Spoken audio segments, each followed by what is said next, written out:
이 시간 우리 주는 하나님의 말씀은 신명기 9장 22절부터 29절까지의 말씀, 신명기 9장 22절부터 29절까지의 말씀, 구약성경 277면에 있는 말씀이 되겠습니다.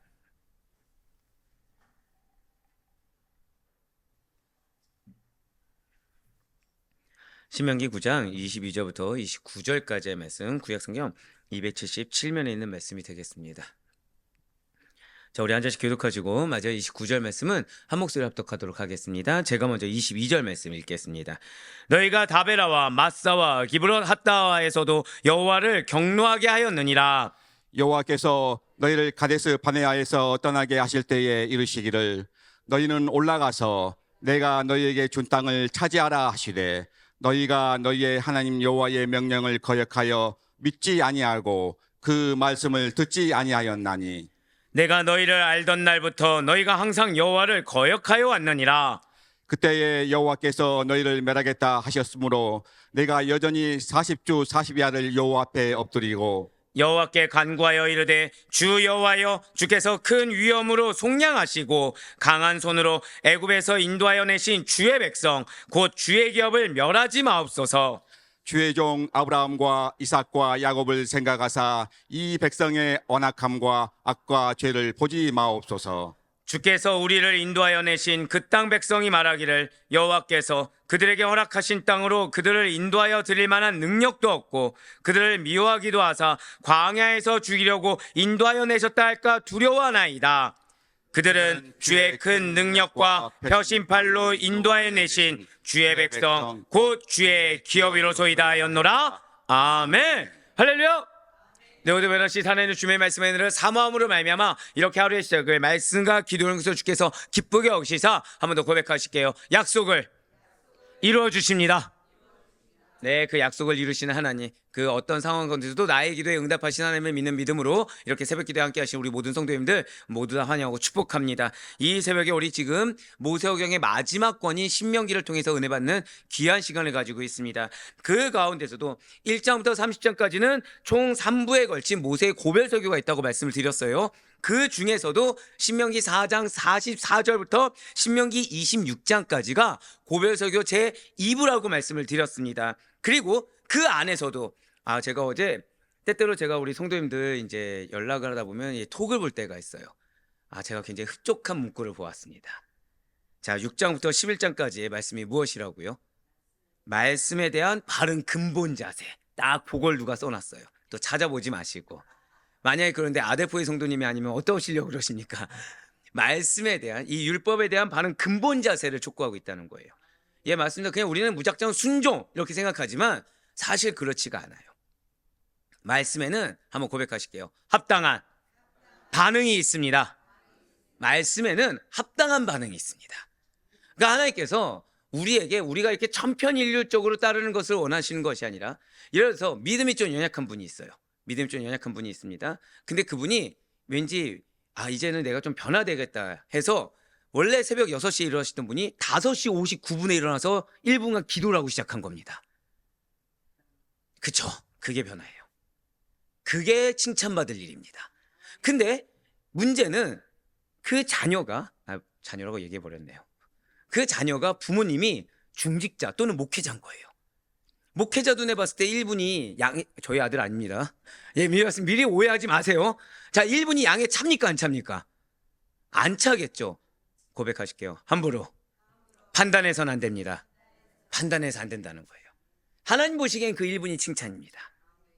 근데 만약에 제가 뭐 예를 들어서 1시 반에 일어나는 걸 1시 29분에 일어났다. 칭찬하실까요? 당연한 걸까요? 혼날 일이죠. 혼날 일이죠. 왜요? 믿음의 분량 따라 달라지기 때문이라는 것입니다. 자, 그렇습니다. 말씀에는 바른 근본 자세가 고백하실게요. 각자마다 다를 수 있습니다.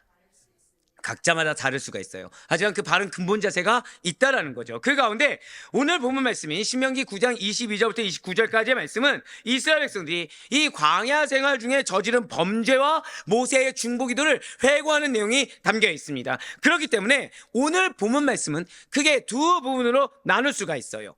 바로 22절부터 24절까지는 이스라엘 백성들이 이 출애굽한 이후에 광야에서 여행하던 중에 범한 대표적인 범죄들이 무엇인지, 그리고 대표적인 범죄들의 공통점이 무엇인지가 기록되어 있습니다. 그리고 25절부터 29절까지는 그래서 영적 리더가 어떻게 중보하고 있는지, 어떻게 기도하고 있는지 그 내용이 나와 있다는 거죠. 즉 오늘 말씀 통해서 우리가 알 수 있는 것은 무엇입니까?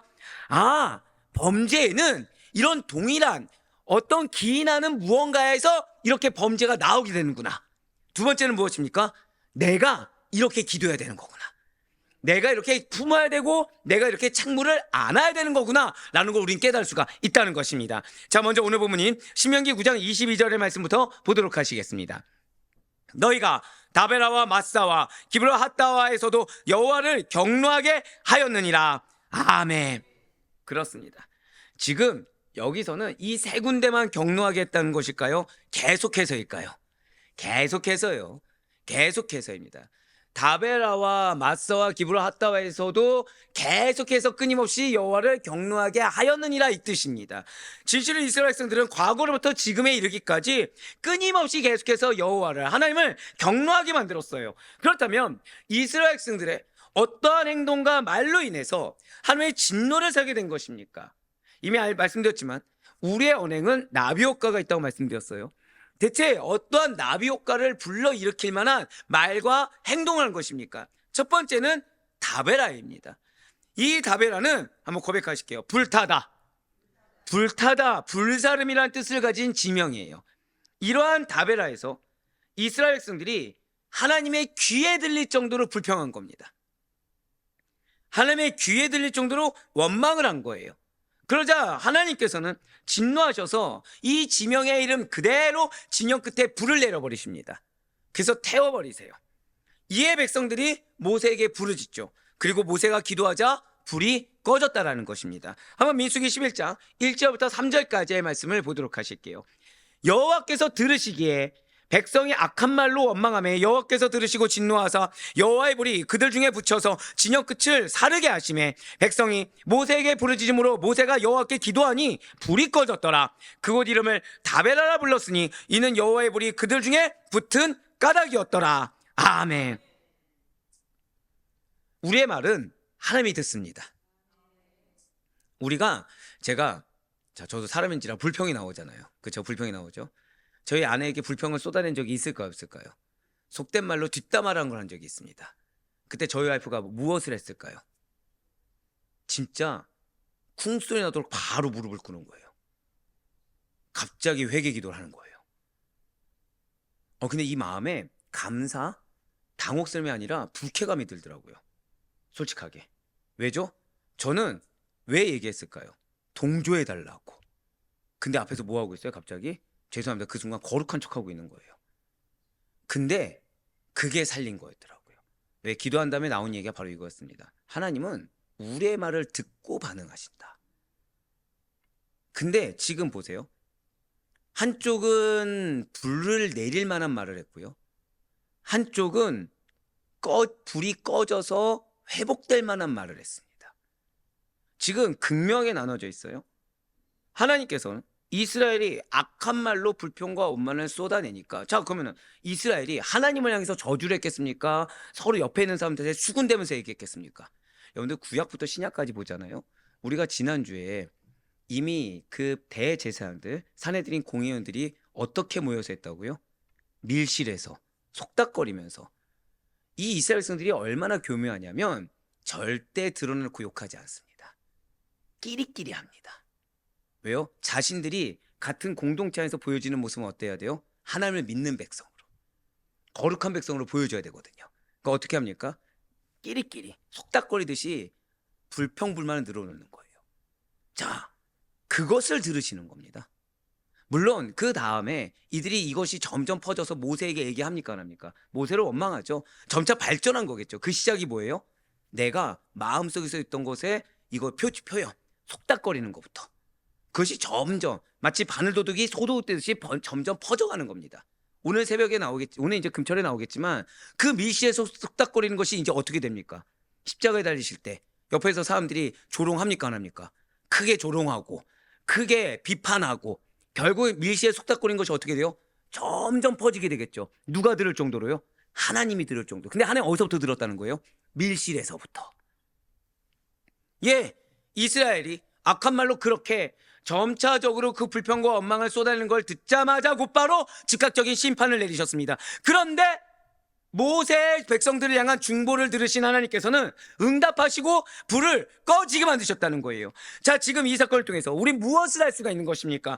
진실로 하나님께서는 악한 일에 있어서는 절대적인 당신의 거룩하심과 공의를 보여주십니다. 그러나 이와 동시에 당신의 백성이 기도할 때 그의 응답하시는 자비로우신 분이심을 우리에게 증명해 주고 계시다는 거죠. 우리의 입술이 뭐가 돼야 되는 것입니까? 여러분들, 우리의 입술은 어떠한 경우에서도 진노를 걷어갈 수 있는 은혜의 입술이 되길 간절히 소망합니다. 나의 작은 불평이 진영, 즉 내 가정에, 내가 속한 공동체에 불을 내릴 수 있음을 잊어서는 안 된다는 거예요. 아무도 듣지 않았다? 착각입니다. 이미 하나님께서 듣고 계세요. 자, 제가 불평을 늘어놓았을 때 둘이 있었을까요? 가족이 다 있었을까요? 당연히 둘이 있었고 제가 막 와 이렇게 했을까요? 아, 젠장 이랬을까요? 아, 젠장이란 말 한마디에 무릎 꿇은 거예요. 근데 저는 그게 너무 지금은 이제 감사한 거죠. 왜입니까? 저는 가장입니까? 영적 리더입니까? 그럼 제가 가정에서 말한 불평이 죄송하지만 여러분들에게 미치지 말라는 법이 있습니까? 없습니까? 없다는 거예요.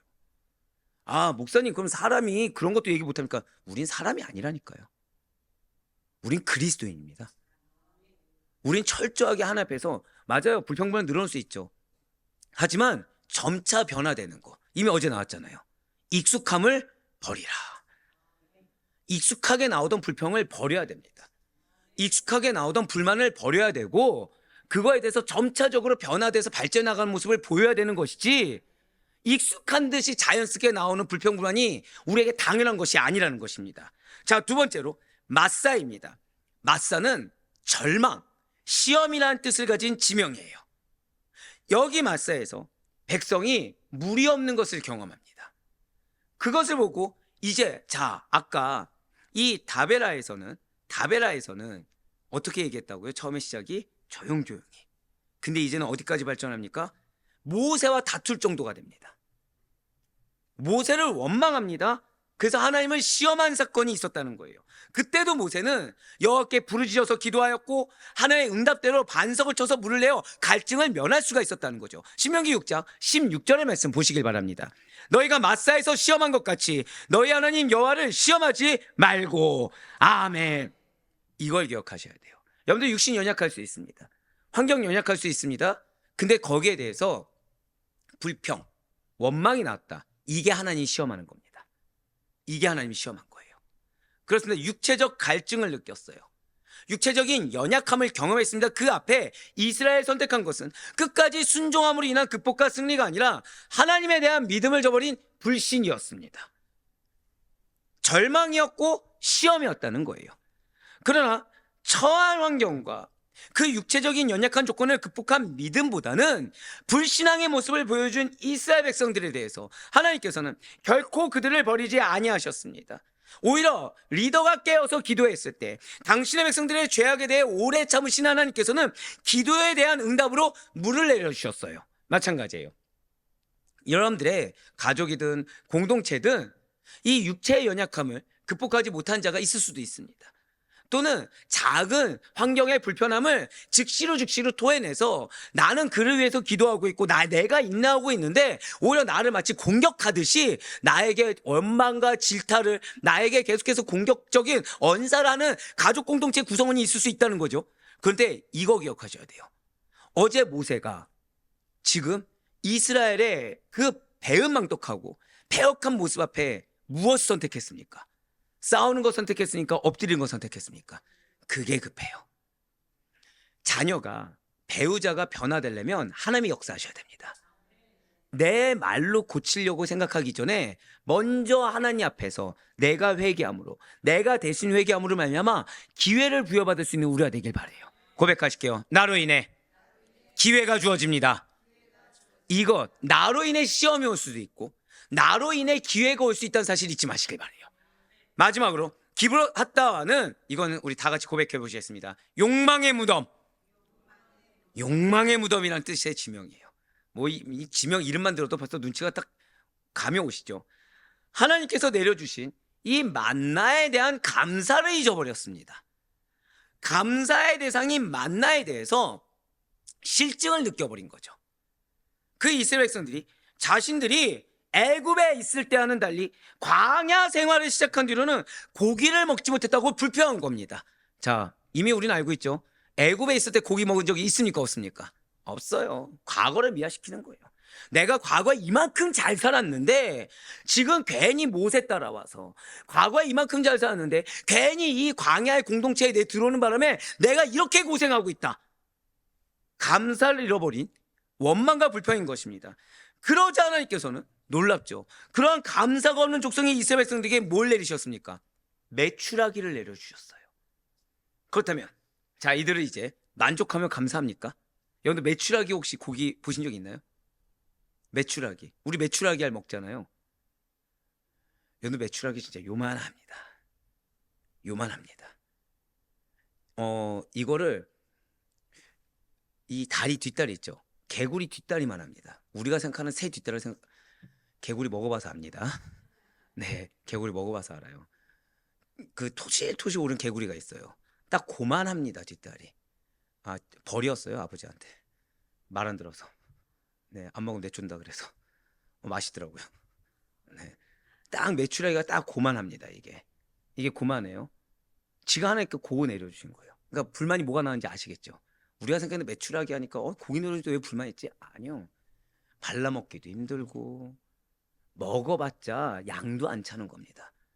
근데 이들에게는 지금 고기가 필요했습니까? 안 필요했습니까? 사실 필요 없었죠. 만나가 있었으니까. 먹고 싶다고 하니까 내려주신 거예요. 즉 이들에게 있어 메추라기는 가장 적합한 은혜입니다. 이들이 배고파서 먹고 싶었겠습니까? 아니죠. 그냥 고기를 씹고 먹고 뜯고 그러고 싶었다는 거잖아요. 딱 그만큼 주신 겁니다. 진짜 이게. 만족하면서 감사 없죠. 더 욕심을 부리는 겁니다. 더. 잘 아시는 것처럼 이스라엘 백성들은 탐심과 탐욕을 제어하지 못합니다. 이걸 기억하셔야 돼요. 감사가 없잖아요. 그러면 아무리 하나님이 여러분들한테 1억, 10억, 100억을 안겨줘도 계속해서 감사가 없습니다. 나한테는 이 사이에 씹기가 불편한.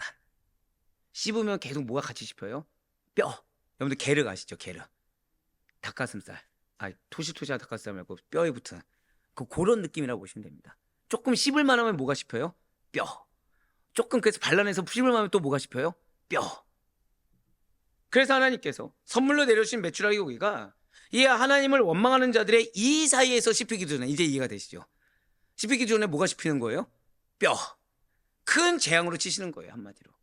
그거라도 감사했었어야 되는데 감사하지 못하니까 이걸 발라내서 고기 맛을 채 느끼기도 전에 소화되기도 전에 결국 거기에서 하나님께서 큰 재앙으로 치시는 겁니다. 감사 없기 때문에.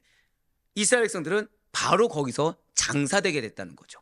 민수기 11장 4절 말씀과 민수기 11장 32절부터 34절까지의 말씀을 보시길 바라요.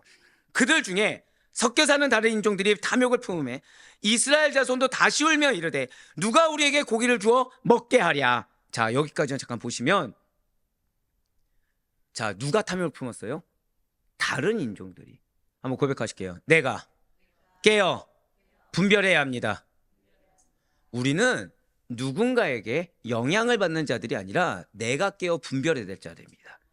이게 오늘 저녁 금철도 나오는 부분이에요. 이 본문은 아니지만 동일한 내용이 나옵니다. 악한 거는 영향을 기가 막히게 받습니다. 자, 이스라엘 자손들 은혜를 주셨는데 다시 울며 이러는 거죠. 다시. 왜요? 옆에 사람이 그러니까. 나도 영향을 받은 거예요. 32절, 33절, 34절 보시겠습니다. 백성이 일어나 그날 종일 종야와 그 이튿날 종일토록 메추라기를 모이니 적게 모은 자도 10호멜이라. 그들이 자기들을 위하여 진영 사면에 펴 부었더라. 고기가 아직 이 사이에 있어 씹히기도 전에 여호와께서 백성에 대하여 진노하사 심히 큰 재앙으로 치셨으므로 그 이름을 기브롯하다와라 불렀으니 욕심을 낸 백성을 거기 장사함이었더라. 아멘. 우리의 욕심이 나를 죽게 만드는 겁니다. 분명 하나님께서는 당신의 백성들을 사랑하시다 그들의 필요를 공급해 주셨어요. 그러나 배은망덕함, 인간의 배은망덕함이라는 것은 증명이 되어버렸고 욕심이 끝이 없었습니다. 이렇게 감사하지 못하고 하나님의 공급을 만족하지 않아서 오히려 세세의 것을 탐한 결과 그들의 탐욕이 그들로 말미암아 죽음에 이르게 한 사건이 바로 다벨하고 마사이며 기브라 핫다라는 거죠. 이러한 지명들은 인간의 욕망이 가져온 비극적인 교훈을 생생하게 상기시켜주고 있다는 거예요. 이어서 신명기 9장 23절과 24절 말씀 이어서 보도록 하실게요. 여호와께서 너희를 가데스바네아에서 떠나게 하실 때에 이르시기를 너희는 올라가서 내가 너희에게 준 땅을 차지하라 하시되 너희가 너희 하나님 여호와의 명령을 거역하여 믿지 아니하고 그 말씀을 듣지 아니하였나니 내가 너희를 알던 날부터 너희가 항상 여호와를 거역하여 왔느니라. 아멘. 지금 이 말씀 누가 한 거죠? 모세가 하고 있는 거죠. 모세가. 지금 이스라엘 백성들이 가데스바네아에서 약속의 땅 가나안으로 올라가 그것을 차지하라 라는 하나님의 명령을 거역한 거, 즉 아예 듣지도 아니했던 말씀들이 지금 언급되고 있습니다. 그렇습니다. 왜 불순종했죠? 믿음이 없기 때문에 불순종한 겁니다. 믿음 없는 이유를 앞에 뭐라 얘기한 거예요? 욕심 때문에 믿음이 없는 겁니다. 감사가 없어서 믿음이 없는 겁니다. 예나 지금이나 많은 사람들이 하나님의 뜻을 몰라서 아닙니다. 알면서도 머뭇거립니다. 여러분들의 사명, 난 모른다 있으십니까? 없어요. 사명을 다 알고 있습니다. 지금 내가 뭐 해야 될지 아십니까? 모르십니까? 다 알고 있습니다. 근데 머뭇거립니다. 머뭇거리니까 뭘 하죠? 내가 하고 싶은 거 합니다. 핑계를 대는 거죠. 포장을 하는 거죠. 이게 필요할 거야. 저게 필요할 거야. 떠나야 할 곳에서 떠나지 못하고 버려야 할 것들을 버리지 못합니다. 지금 있어야 될 것을 뒤로 미룹니다. 지금 있어야 될 것을 가만히 있거나 떠나야 될 때 가만히 있거나 버릴 때 가만히 있습니다. 가만히 있는 게 뭐죠? 떠나기 싫으니까. 가만히 있는 게 뭐죠? 버리기 싫으니까. 가만히 있는 거 뭐죠? 난 그거 하기 싫으니까. 그냥 남이 알아서 해주길 바라고, 남이 알아서 버려주길 바라고, 또는 버리는 게 싫으니까 남이 알아서 이건 내 것이라고 가져가 주길 바라고, 난 떠나기 싫으니까 남이 알아서 그 자리를 차지해서 나 가려고 했는데 어쩔 수 없네 라고 핑계대 주기를 바란다는 거예요. 아는 겁니까? 모르는 겁니까? 알고 있다는 거예요. 내가 지금 뭐 해야 되는지 알고 있다는 겁니다. 근데 알면서도 모르는 척하는 거, 알면서도 머뭇거리는 거, 그래서 알면서도 하나님 보시기에 거역했다고 여겨지는 것은 사실상 하나님의 말씀을 버리는 일입니다. 반드시 기억하시길 바라요. 이게 불순종입니다. 머뭇거리는 거, 가만히 있는 거, 버리지 못하는 거, 미루는 거, 이게 바로 불순종입니다. 근데 어제 제목이 무엇이었죠? 모세의 중보기도 1이었습니다. 오늘은 모세의 중보기도 2죠. 지금 모세가 말씀을 어떻게 받았다고요? 자기 몸을 쳐서 받았습니다. 그러니까 말씀이 가치가 있습니까? 없습니까? 있죠. 그 가치를 몰라서 버리는 거죠. 즉 나는 몰라서 불순종했다, 난 알았으면 행했다고 핑계댈 수 있지만 사실은 나는 나도 모르는 사이에 그 한 리더의 희생을 무산시켜버렸고, 하나님의 약속을 무산시켜버렸고, 하나님의 의지를 내가 뭉개버린 결과가 되는 것입니다. 기억하셔야 돼요. 불순종은 믿음의 부재에서 비롯됩니다. 그런 자를 믿음이 있다고 할 수 있습니까? 당연히 없겠죠. 믿음과 순종은요, 동전의 양면과도 같아서 항상 함께하는 법입니다. 그래서 여러분들이 원하시는 순종의 분깃이 아예 버려야 돼. 근데 내가 열을 버려야 되는데 오를 버렸습니다. 그럼 나는 지금 믿음이 있는 겁니까? 없는 겁니까? 이거 없는 겁니다. 내가 오를 버렸잖아요. 아니, 없는 겁니다. 죄송하지만. 지금 하나님께서는 10걸음을 떠나라고 했어요. 근데 나는 2걸음을 떠났습니다. 이거 떠난 겁니까? 안 떠난 겁니까? 안 떠난 겁니다. 이거 안 떠난 겁니다. 하나님이 지금 이거에 대해서 지금 힘써야 될 거를 지금 열의 힘을 써서 써라라고 했습니다. 근데 나는 열의 힘을 쓰기에는 여러 가지 걸리는 것이 많아요. 그래서 일만 했습니다. 한 겁니까? 안 한 겁니까? 안 한 겁니다. 그거는. 그 가운데 23절에 붉은색 표현된 문을 다시 한번 더 보시길 바라요. 너희 하나님 여호와의 명령을 거역하여 믿지 아니하고 그 말씀을 듣지 아니하였나니 라고 나와 있습니다. 바로 이거예요. 믿지 않으면 말씀 그대로 듣고 행하는 순종을 할 수가 없습니다. 그래서 누군가가 주의 뜻에 순종하고 있다. 누군가가 어떻게 저렇게 할 수 있지? 라는 정말 생각이 나올 정도로 사실 그 정도만 해도 대단하다라는 얘기가 나올 정도로 하고 있다고 한다면 그의 믿음에 대해서만큼은 의심할 필요가 없다는 거예요. 기억하셔야 돼요. 믿음은 반드시 순종을 낳습니다. 그리고 순종이 믿음을 증명합니다. 좀 더 쉽게 말씀드릴까요? 여러분들에게 기업이 있어요. 근데 기업을 이루려면 순종하지 않으면 기업을 이룰 수가 없습니다. 여러분들이 순종함으로 내가 그 기업을 받을 만한 믿음을 증명하지 않으면 그 기업은 내 것이 될 수가 없다는 거예요. 아무리 성도라고 해도 믿음이 없으면 반드시 하나님께 불순종하게 됩니다. 그래야 결국에는 사울과 같이 버림받은 시세가 될 수밖에 없다는 거예요. 진실로 순종은 믿음을 증거하는 가장 확실한 표가 된다는 것을 기억하시길 바랍니다.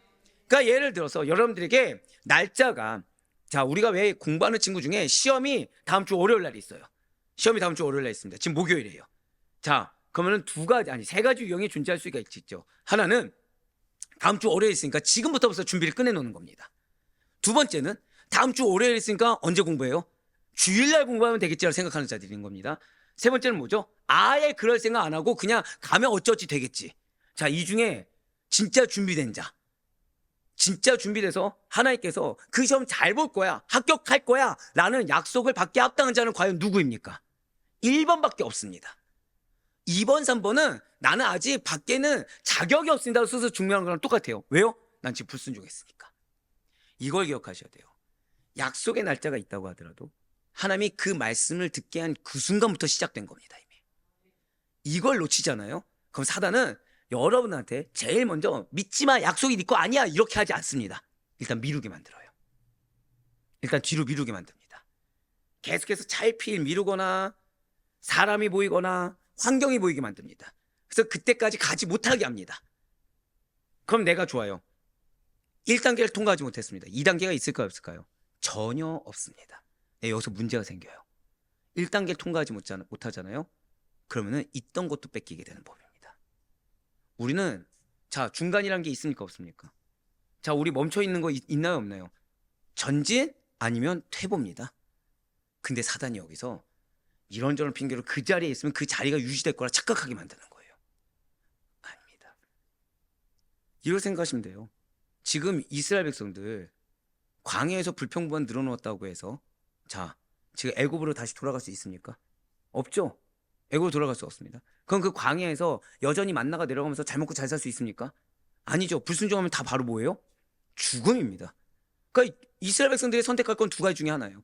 가나안을 갈 것이냐, 죽을 것이냐. 반드시 기억하셔야 돼요. 순종은 내가 기업을 받기에 합당하다라는 믿음을 증거하는 가장 확실한 표가 됩니다. 불순종은 거꾸로 나는 기업을 받기에는 전혀 자격이 없기 때문에 나는 여기까지가 끝입니다라고 내가 스스로 증명한 거랑 동일합니다. 이와 함께 우리가 하나님의 뜻보다도 나의 뜻을 계속해서 앞세우는 것, 내 형편, 내 입장을 앞세우는 것 자체가 믿음 없음을 증거하는 것입니다. 자아가 죽지 않는 사람은 진정한 그리스도인이 아니에요. 더불어서 특히나 중직자들, 리더는 철저하게 나를 죽이고 첫 번째는 하나님께, 두 번째는 영혼에게 맞춰야 될 존재들입니다. 나에게 맞추려고 하잖아요. 또 증명하고 있는 거예요. 주님, 나는 이 위치에 걸맞지 않습니다. 근데 여기서 이제 문제가 생깁니다. 이 위치에 걸맞지 않으니까 그냥 이 위치에서 내려놓으면 끝나는 것일까요? 이 문제가 생기죠. 뭐가 문제가 생기죠? 여러분들, 임직식을 하죠. 우리가 왜 하죠? 임직식을 통해 하는 기름 부음이 있습니다. 이 중직자들은 중직자들 받는 특권이라는 게 존재해요. 내가 느끼든 느끼지 못하든 영적 능력을 더하십니다. 그러면은 나는 영적 능력을 받고서 한 달이 지났을 수 있고 두 달이 지났을 수가 있죠.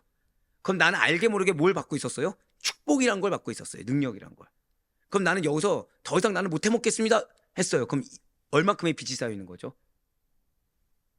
이걸 어떻게 감당합니까? 이거를 지금. 근데 난 그렇게 생각하지 않는 거예요. 난 누구 때문에 마음이 어려워서, 뭐 때문에 힘들어서 이런 생각하면서 딱 거기 멈춰 있는 거죠. 그럼 하나님은 나를 중직이 세울 때 계획이 있으시잖아요. 그렇죠? 목회자로 세울 때 계획이 있으시잖아요. 거기서만 아멘 한다고? 중직 때는 아멘 안 하다가 네. 무서운 사람입니다. 지금 보셨듯이 성도들은 사랑하지만 목회자에 대해서는 딱 네. 좋은 사모예요. 자, 근데 그럼 이 기간만큼 나는 빚을 졌다는 생각을 못하게 하는 거예요. 그래서 내가 가만히 있거나 내려놓을 때 한번 여러분 보세요. 잘 되지를 않습니다. 왜요? 하나님은 그만큼 누리던 걸 뺏어가시거든요, 이제. 근데 문제가 생기죠. 그럼 내가 다시 뺏어가서 그만큼만 갈까요? 아니면은 대가를 또 치를까요? 여러분들 경각심을 가지셔야 돼요. 둘 중에 하나입니다. 받은 자에 합당하게 은혜를 누릴 것인가? 그래서 다른 자들이 받지 못할 기업을 내가 누릴 것인가? 아니면 나는 이전보다 지금 보세요. 노예 생활은 살기라도 했죠. 맞잖아요. 노예 생활은 생명이라도 보존했죠. 근데 광야는 어떻습니까? 지금 불순종했더니 어떻게 됐어요? 죽었어요. 아무도 이 생각을 안 해요. 아무도. 여러분들 불러서 택하실 땐 이유가 있습니다. 노예가 가나안 땅을 얻을 수 있을까요? 없을까요? 없죠. 산물도 어떻습니까? 안악자손의 산물. 크고 풍성한 것들. 노예는 감히 얻을 수가 없는 거죠. 근데 그런 결과물을 위해서 끌어내신 거예요. 이 은혜를 놓치잖아요. 그러면은 우리는 아이고 주여. 그래서 예수 그리스도의 사람들은 반드시 육체와 함께 정과 욕심을 십자가에 못 박은 사람들이어야 됩니다. 중직자들은 특별히 그 가운데서 더 그러한 본이 돼야 돼요. 내 입술과 내 행동보다 기도가 앞서야 됩니다. 나의 어떠한 인간적이고 익숙한 모습보다도 선한 믿음의 본이 되는 것이 우선되어야 됩니다. 누구든지 나는 믿음의 사람이고 나는 그리스도인이다 라는 것을 입증하려고 한다면 나 자신을 죽여야 됩니다. 나에서 주님으로의 고백하실게요. 의식의 전환이 반드시 이루어져야 됩니다. 이게 진짜 필요합니다. 여전히 나 위주의 생활을 하면서 그리스도인 운운한다. 내가 목사다. 내가 장로다. 이거는 일종의 기만입니다. 죄송하지만. 육체의 소욕은 우리가 경계해야 될 적대적 요소 가운데 하나인데 나라는 의식에 지배되는 사람들의 특징은 육체의 소욕을 따른다는 거예요. 그래서 제가 중직분들 중에서 혹시 기도하다가 잠드시는 분이 있다 라고 하면은 제가 두 부류 중에 하나로 제가 판단합니다. 하나는 정말 너무나도 힘들고 피곤해서, 두 번째는 깨어있지 않아서. 나 의식에 지배되는 사람들은 예외 없이 성령을 거스르게 됩니다. 그리하여 결국에는 하나의 나라를 기업으로 잊지 못하게 됨을 반드시 기억하시길 바라요. 제가 오늘 새벽에 회개한 사건이 하나가 있었습니다. 회개한 사건이 있었어요. 자, 기도가 빨리 끝났어요. 그러니까 뭐가 밀려옵니까? 졸음이 밀려오는 거예요. 그런데 지금 이제 연구소 관련해서 뭘 하나 올려야 돼서 유튜브를 켜야 됐었어요. 근데 악성 바이러스가 들어간 겁니다. 그러니까 어떻게 들어갔냐? 유튜브를 켰더니 귀신 얼굴이 확 띈 거예요. 그 왜 사람 놀래키는 거 있잖아요. 자, 그래도 졸렸을까요? 잠이 깼을까요? 이해되십니까? 잠이 깼는데 순간 야, 내 게을렀구나. 순간 기도 끝났다고 착각했구나. 그러니까 육체가 밀려오는 거구나. 그때부터 잠이 왔을까요? 안 왔을까요? 안 와요. 근데 문제는 이 귀신 얼굴이 계속 눈에 어르르는 거니까 뭐 합니까? 또 기도. 자, 그럼 불과 30초 전만 해도 나 졸려서 10분이라도 자야 되는 거 아니야? 고민하던 사람이 지금 갑자기 그 놀랄만한, 내가 당혹스러울 만한 상황 앞에 갑자기 뭐가 나왔어요? 기도가 나왔어요. 여러분들, 내가 예측하지 못한 상황 있잖아요. 여러분들 보고 놀래서 끝내라는 게 아니라 기도하라는 얘기입니다. 영적으로 잠들어 있는 부분에서 깨달으라는 얘기입니다. 나 의식에 지배되면 우리는 따를 것은 게으름밖에 없습니다. 나 의식에 지배되면 우리가 따를 것은 옛 죄악된 익숙함밖에 없습니다. 예외 없이 성령을 거스르게 돼서 그래야 결국에는 하나님 나라를 기업으로 잊지 못하게 됨을 반드시 기억하시길 바라요. 이어지는 신명기 9장 25절부터 29절까지의 말씀은 금송아지 숭배 사건을 일으킨 이스라엘을 멸하시고자 한 하나님의 계획 앞에 모세가 취한 태도를 지금 나열해주고 있어요. 자, 지금까지의 말씀 여러분들 들으셨을 때 어떻게 말씀이 씁니까? 답니까? 쓰죠. 써요. 굉장히 씁니다. 근데 모세가 왜 이렇게 쓴 말씀을 할 수밖에 없었는지 지금 모세 태도를 보시길 바라요. 모세는 지금 정지한 것이 아닙니다. 모세는 진짜 지금 백성들이 걱정되는 거예요. 이러다가 진짜 큰일 나겠는 겁니다. 그러니까 쓴 메시지라도 들어서 빨리 정신 차리길 바라고, 지금 모세는 아우서 구련하다 한 것이 아니고 무엇을 합니까? 25절부터 29절까지의 말씀 보도록 하실게요. 그때 여호와께서 너희를 멸하겠다 하셨으므로 내가 여전히 40주 40야를 여호와 앞에 엎드리고 여호와께 간구하여 이르되 주 여호와여, 주께서 큰 위엄으로 속량하시고 강한 손으로 애굽에서 인도하여 내신 주의 백성 곧 주의 기업을 멸하지 마옵소서. 자, 지금 죄악을 기억하지 말고 정체성을 기억해달라고 간구하고 있습니다. 주의 종 아브라함과 이삭과 야곱을 생각하사 이 백성의 완악함과 악과 죄를 보지 마옵소서. 주께서 우리를 인도하여 내신 그 땅 백성이 말하기를 여호와께서 그들에게 허락하신 땅으로 그들을 인도하여 드릴 만한 능력도 없고 그들을 묘하기도 하사 광야에서 죽이려고 인도하여 내시다까 두려워하나이다. 그들은 주의 큰 능력과 표심팔로 인도하여 내신 주의 백성 곧 주의 기업이로소이다 하였노라. 아멘. 여쭤볼게요. 여러분들이 죄송하지만 잘하시는 부분만 있습니까? 못하는 부분도 있습니까? 우리는 누구나 실수가 있습니다. 근데 제가 가장 절박하게 느낄 때가 언제냐? 문제가 문제인지 모르든가, 아니면 문제인 걸 알면서도 감정이 기반돼서 문제를 감추는 분들이 제일 걱정됩니다. 문제는 있어요. 차라리 문제가 문제인 분들은 얘기를 할 수 있습니다. 근데 감정이 기반된 분들은 얘기할 수 있을까요, 없을까요? 오늘 저녁에 나오겠지만 얘기할 수가 없습니다. 왠지 아세요? 듣질 않습니다. 문제는 듣지 않는 데서 끝나는 것이 아니라 슬피면 이를 갑니다. 슬피면 이를 갈고 문제는 공동체 내에 들어와서 공동체를 와해시켜버립니다. 거짓말로. 그래서 얘기를 못해요. 자, 근데 문제가 있죠. 제 마음이 그러할진데 하나님은 어떠실까요? 제가 드린 기도가 그때 이거예요. 바로 이 본문을 그대로 기도합니다. 제가 주여 주의 기업입니다. 주여 주의 백성입니다. 아까 제 보지 마시고 처음에 약속 주셨을 때 그때 순종한 보시옵소서. 그러니까 제가 그분이 변화될 때까지 뭐예요? 계속 기도만 하는 거예요. 계속 그분을 위해서.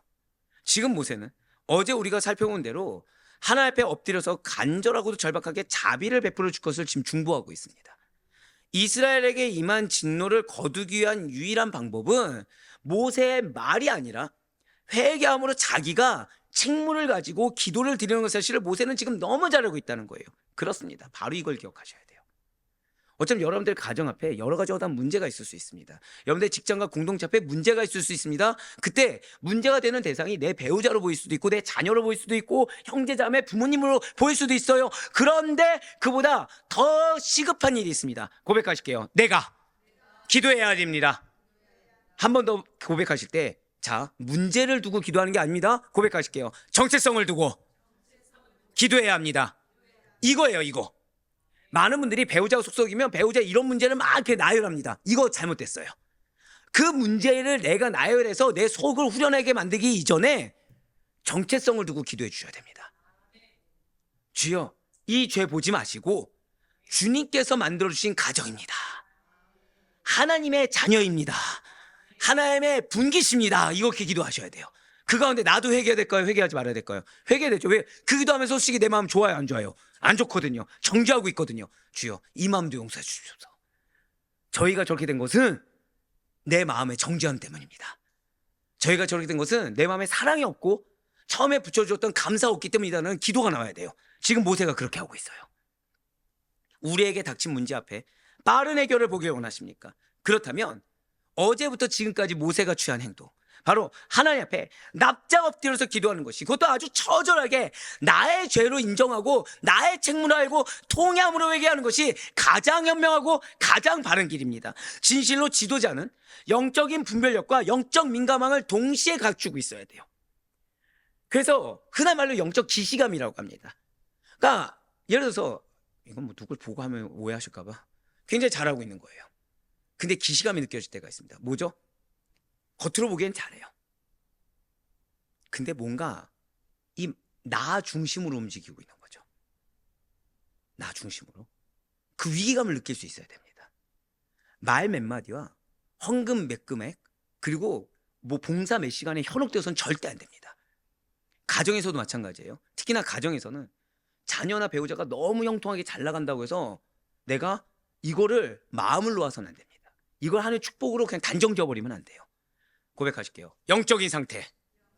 영적인 상태를 분별해야 됩니다. 그래서 가정이, 교회가, 속한 공동체가 위기에 직면했을 때 위기가 위기인 줄 깨달아야 됩니다. 또는 내 눈에 위기이지만 이것이 현실적인 위기가 사실은 위기가 아니고 은혜의 기회인 줄도 분별할 수 있어야 돼요. 왜죠? 기회인데 위기로 알면은 나는 선대합니까? 자, 악한 말이 나갑니까? 선대가 아니라 악한 말이 나가겠죠. 세워줘야 될 때 혼내게 되는 거고, 세워주고 감싸줄 때 질책하게 된다는 거예요. 예, 맞습니다. 분별력이 있어야 돼요. 그리고 무엇보다 내 생각, 내 입술을 즉시로 닫고 가장 먼저 골방으로 뛰어들어가야 됩니다. 사람과의 회의보다 하나님의 음성을 내가 먼저 듣는 시간이 시급하다는 거예요. 사람들에게 말할 시간에 먼저 하나님과 대화해야 됩니다. 즉 위기 앞에 고백하실게요. 하나님과의 시간이 촉박합니다. 그거를 깨닫고 즉시 하나님께 엎드릴 수 있어야 돼요. 반드시 잊지 마시길 바랍니다. 기도 없이 뛰는 자는, 그것도 하나님의 기준이 아니라 내 기준으로 기도를 해치워버리는 자는 오히려 더 큰 혼란 속으로 가정을, 교회로, 공동체를 이끄는 자는 사실 잊지 말아야 돼요. 진실 하나님께서는 무질서의 하나님이 아니십니다. 한 번 더 고백하실까요? 나의 가정은 무질서하지 않습니다. 평화의 하나님이세요. 여러분들에게 평화를 안겨주길 원하고 여러분들에게 평강의 은혜로 덮어주기를 원하시는 분이 우리 하나님이십니다. 그분께서는 우리가 부르기도 전에 응답하시며 우리가 고난 중에 주의 얼굴 찾기만을 기다리신다는 거죠. 그러므로 기도를 했다고 쳐버리면서 방법을 찾거나 기도하지 않고 방법만 찾는 것이나 익숙함에 취해서 그냥 답을 내려버리는 것은 매우 어리석은 일이에요. 인간적이고도 세속적인 방법을 의존하는 것은 해결이 아니라 지연이며 심지어 파멸로 가는 지름길입니다. 가정의 영적 가장, 교회의 중직들, 공동체의 지도자들이 해야만 하는 일은 다른 모든 열일을 다 제껴두고 오직 하나님께 나아가 용서를 구하고 은혜를 받기를 간구하는 일입니다. 자, 은혜를 받으면 그 다음은 내가 중요해질까요? 붙여준 영혼이 중요해질까요? 붙여준 영혼이 중요해져요. 흔한 말로 다리가 부러져서 깁스한 상태에서도 영혼을 섬기는 일을 하게 됩니다. 하다못해 3일 밤을 새서라도 내가 내 자녀들을 위해서, 영적 자녀들을 위해서 내가 희생한 걸 마땅히 여깁니다. 내가 안 했으니까 내 책임 아니다. 환경이 그러니까 내 책임 아니다. 이런 생각을 한다는 것 자체가 지도자의, 아니 정확히는 공동체의 일원으로서 자격 없음을 스스로 증명하고 있다는 거죠. 반드시 내가 먼저 회개해야 돼요. 회개한 자에게 이전의 익숙함을 다 버린 성실함이 나와줘야 됩니다. 나에게 허락된 영혼들을 위해 마치 내가 지은 죄처럼 처절하게 용서하자비를 간구하며 내가 한 걸음이라도 더 뛰는 그런 우리의 모습이 그리스도인의 마땅한 모습이라는 사실을 절대 잊지 마시길 바랍니다. 그 가운데 신명기 9장 26절 말씀을 다시 보시길 바라요. 여호와께 간구하여 이르되 주하여 주께서 큰 위엄으로 속량하시고 강한 손으로 애굽에서 인도해내신 주의 백성 곧 주의 기업을 멸하지 마옵소서. 아멘. 바로 이 붉은색 표본을 보시길 바라요. 가정의 영적 리더와 공동체의 지도자도 그러하지만 무엇보다도 교회의 지도자들은, 즉 목회자와 중직들은 반드시 하나님의 기업인 성도를 내 몸보다 더 귀하게 여겨야 됩니다. 그리고 내가 더 힘들다, 내가 상처를 받았다고 여길지언정 오히려 그들을 위해 웃어 보일 수 있어야 되고 그들을 위해 한 걸음 더 나아갈 수 있어야 되며 그들을 위해 내가 먼저 용서를 구하는 기도를 드릴 수 있어야 된다는 거예요. 비록 어떤 성도가 내가 장로고 내가 목회자인데 그 권위를 거스르고 자기 고집대로 행했다고 하더라도 결코 미워하거나 정죄하거나 귀찮아하거나 선을 그어서는 안 된다는 거예요.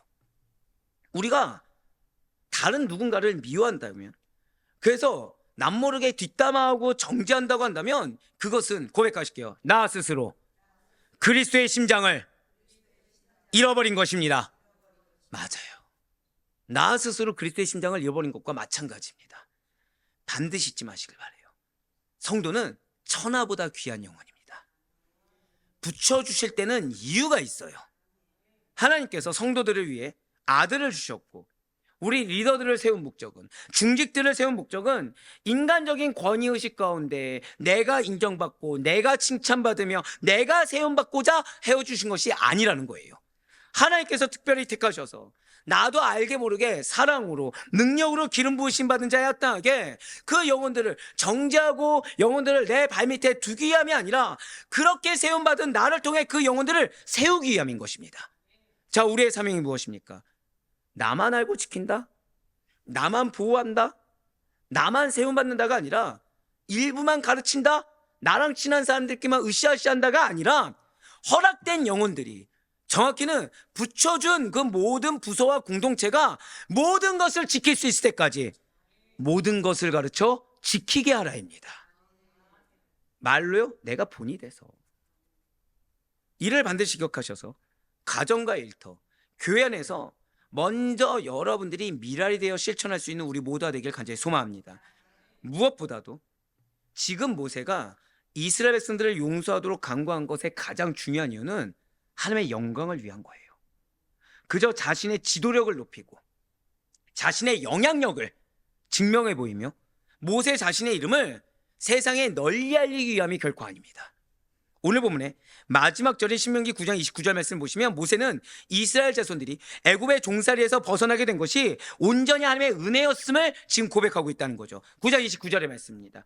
그들은 주의 큰 능력과 표심팔로 인도해내신 주의 백성 곧 주의 기업이로소이다 하였노라. 아멘. 자, 지금 모세는 이스라엘 백성들의 출애굽이 자신의 능력이나 지도력, 하나님께서 나에게 역사하사 나에게 능력 주셔서 했다는 것이라고 절대 생각하지 않습니다. 자, 그거 한번 여쭤볼게요. 자, 모세 고생했습니까? 안 했습니까? 자, 모세 속 어땠습니까? 썩어 문드러졌죠. 육체 고생했습니까? 안 했습니까? 남들보다 더한 고생했죠. 공로 있습니까? 없습니까? 있죠. 온갖 수고와 고통은 스스로 다 감내했습니다. 누가 알아주기는커녕 오히려 모세를 원망하고 욕하고 질타했어요. 그럼에도 불구하고 모세는 자신의 공로 하나도 드러내지 않습니다. 자신의 장점 하나도 드러내지 않습니다.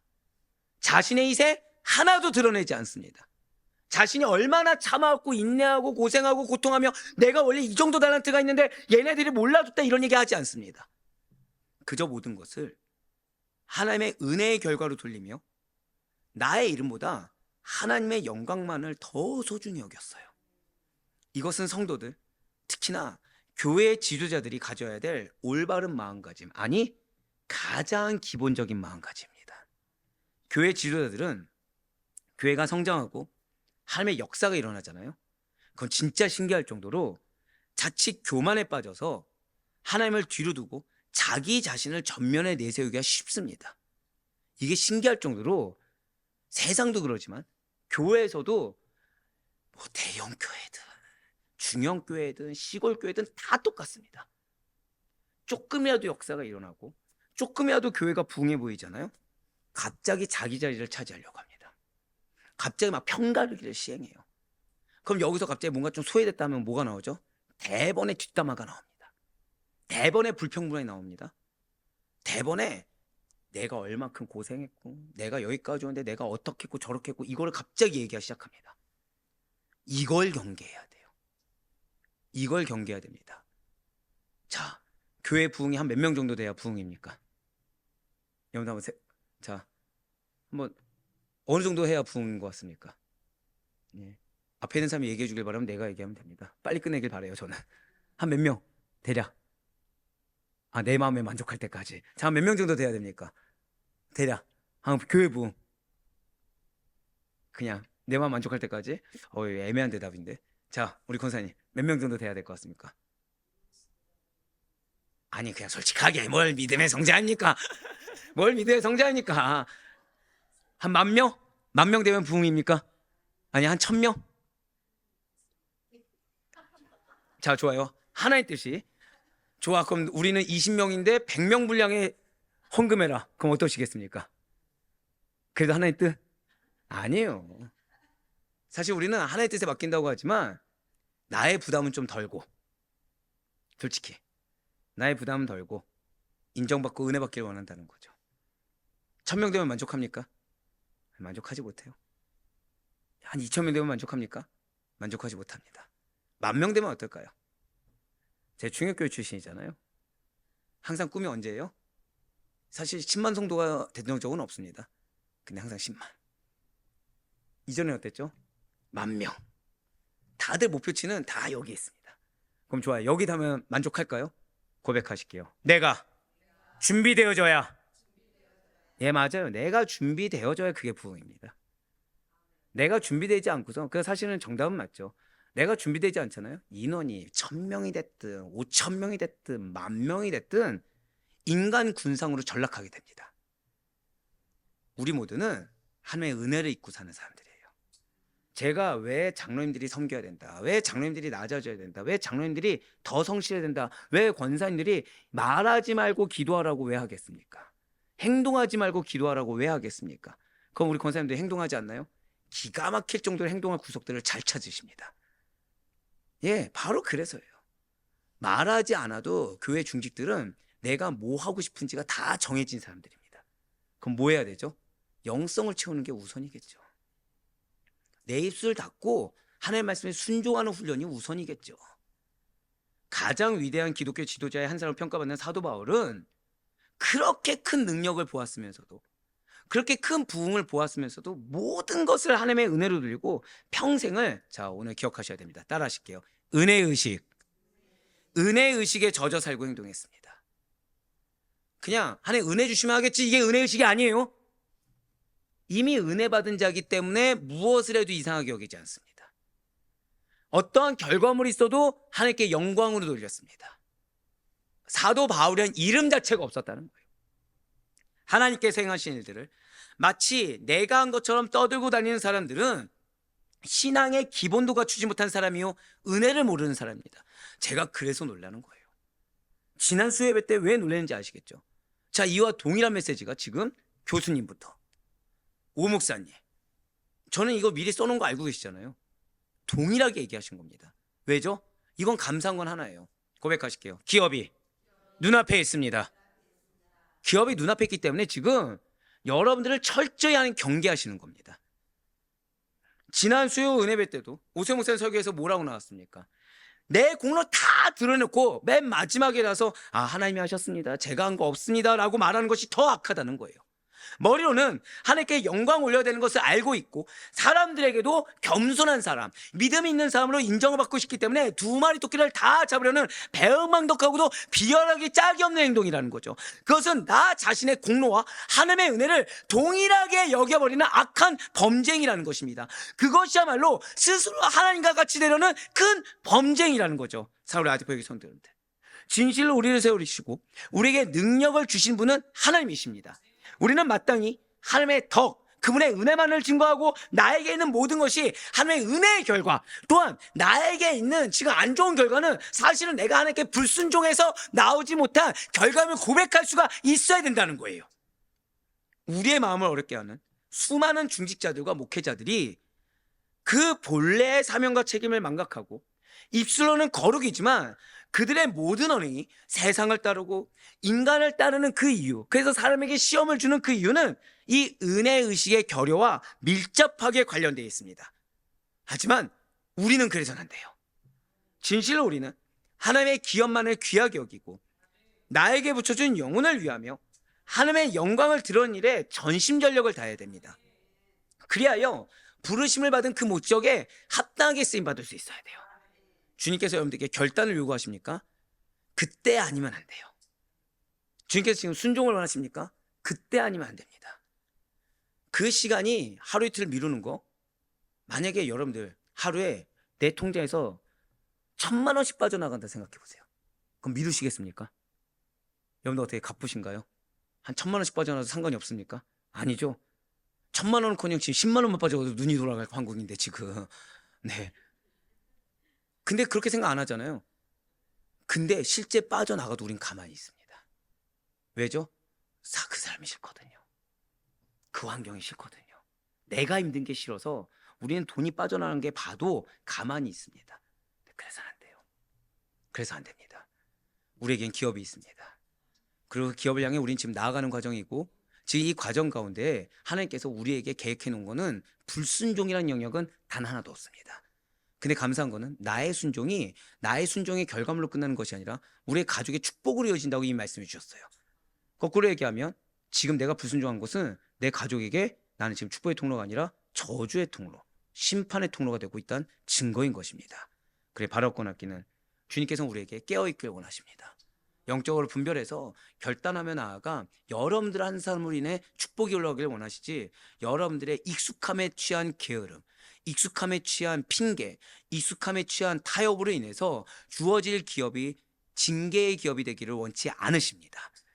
그래서 하나님께서 반드시 나를 알아주시고 하나님께서 귀하게 여시는 능력의 하나님이요 군사요 청지기로 쓰임받기에 부족함이 없는 지시 하나님께 부름받은 뜻에 합당하게 쓰임받아 주님께서 역사하신 그 가나안이 우리에게 멸망의 가나안이 된 것이 아니라 축복의 가나안이 될 수 있기를 주님의 이름으로 간절히 축원합니다.